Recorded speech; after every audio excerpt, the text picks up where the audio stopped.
Kami persembahkan program Santapan Rohani. Shalom Bapak Ibu Saudara yang dikasihi nama Tuhan. Bertemu kita kembali di dalam channel Santapan Rohani Pagi pada saat hari ini. Kiranya damai Kristus, pertolongan perlindungan Tuhan yang menyertai seluruh Bapak Ibu, para pendengar dimanapun berada pada saat hari ini. Bapak Ibu Saudara, sebelum kita masuk di dalam doa, kita baca kebenaran firman Tuhan dari 2 Korintus 4 ayat 16. 2 Korintus 4 ayat 16, demikian kebenaran firman Tuhan.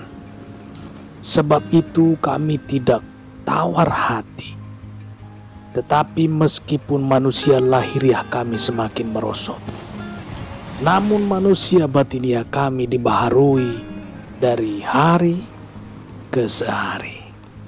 Dari sehari ke sehari. Haleluya. Manusia lahiriah. Bapak Ibu Saudara yang dikasihi nama Tuhan, apa yang dimaksud dengan manusia lahiriah, Saudara? Manusia lahiriah disebut juga manusia jasmania, Saudara, yang kelihatan, yang berbentuk, yang bisa dipegang. Itulah manusia lahiriah. Nah, manusia lahiriah itu sementara, Bapak Ibu Saudara, firman Tuhan yang berkata, manusia lahiriah itu ada batasnya, ada akhirnya. Manusia lahiriah sementara, tidak abadi, Saudara. Di pusat dunia digital di Amerika, di Silicon Valley, ada seorang pria yang punya kedudukan penting dan super sibuk. Ia bekerja dari pagi hingga larut malam, Saudara. Bahkan terkadang hari Sabtu yang merupakan hari libur dipakai juga untuk bekerja. Pria ini bergelar MBA dan memiliki jaringan kerja yang sangat luas. Nah, orang ini gila kerja, Bapak Ibu Saudara. Di dalam kendaraan pun masih mengurus pekerjaan. Istrinya sudah berulang kali mengingatkan bahwa ia punya keluarga. Anak-anaknya sering mengeluh bahwa papa mereka tidak lagi memiliki waktu untuk bermain dengan mereka. Pria ini berkata kepada dirinya, dalam 6 bulan ke depan ia akan menyelesaikan segala pekerjaannya. Nah, apa yang terjadi, Saudara? Setelah itu ia akan lebih banyak memberi waktu kepada keluarganya. Pria ini karena sibuknya bekerja tidak menjaga lagi kesehatan tubuhnya. Sebenarnya pria ini sadar hidupnya tidak seimbang. Istrinya sudah menasihati agar ia pergi ke gereja pada hari Minggu, Saudara. Namun tidak diindahkannya. Ngapain ke gereja? Hanya teori. Begitu gilanya, Bapak Ibu Saudara. Hingga pada suatu malam, jam 11 istrinya pergi tidur sendirian. Dan sang suami bekerja di depan laptop sampai subuh, Saudara. Jam 3 subuh istrinya terbangun. Dan ia melihat sang suami belum ada di sampingnya. Istrinya membangunkan atau menghampiri suaminya yang nampak tertidur di samping komputernya.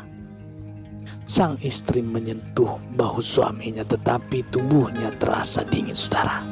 Ternyata suaminya sudah meninggal kena serangan jantung beberapa jam yang lalu. Pada hari pemakamannya, banyak teman-teman yang datang memuji-mujinya. Ia adalah bisnismen yang hebat, berkata seperti itu, Saudara. Ia adalah seorang inovator, pencipta banyak terobosan. Ia orang yang jujur.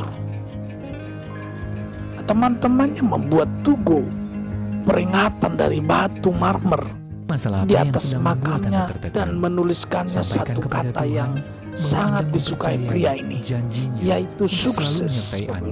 Di tengah pencobaan tersebut, semua yang hadir di makam itu sudah pulang.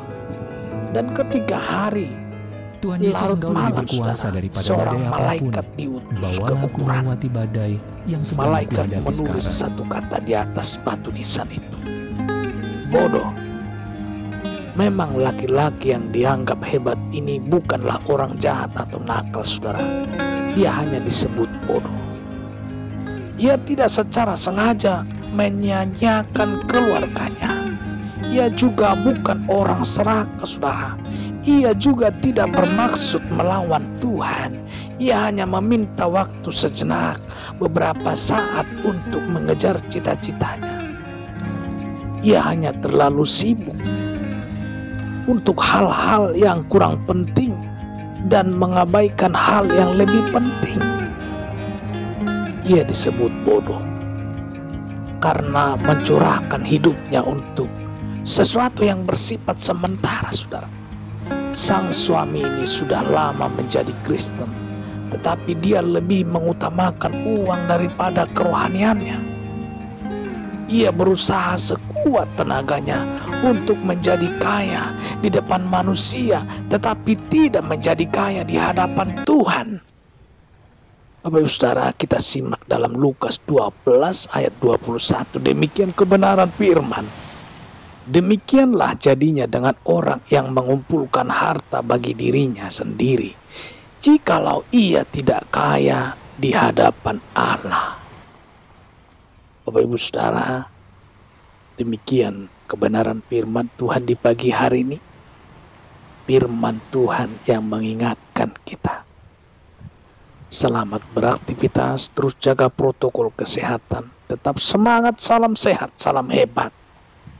Kembali kita akan lanjutkan esok hari untuk kelanjutan firman Tuhan di setiap pagi. Bapak Ibu Saudara, apabila diberkati dengan renungan pagi singkat hari ini, boleh membantu atau mendukung dengan tekan tombol subscribe. Apabila tombol subscribe-nya masih merah, Bapak Ibu Saudara boleh pencet hingga sampai kelihatan ikon loncengnya dan pilih ikon lonceng supaya setiap video-video terbaru atau renungan terbaru setiap hari terupdate atau ternotifikasi di handphone Bapak Ibu Saudara. Nah, Bapak Ibu Saudara yang dikasihi nama Tuhan, kita berdoa.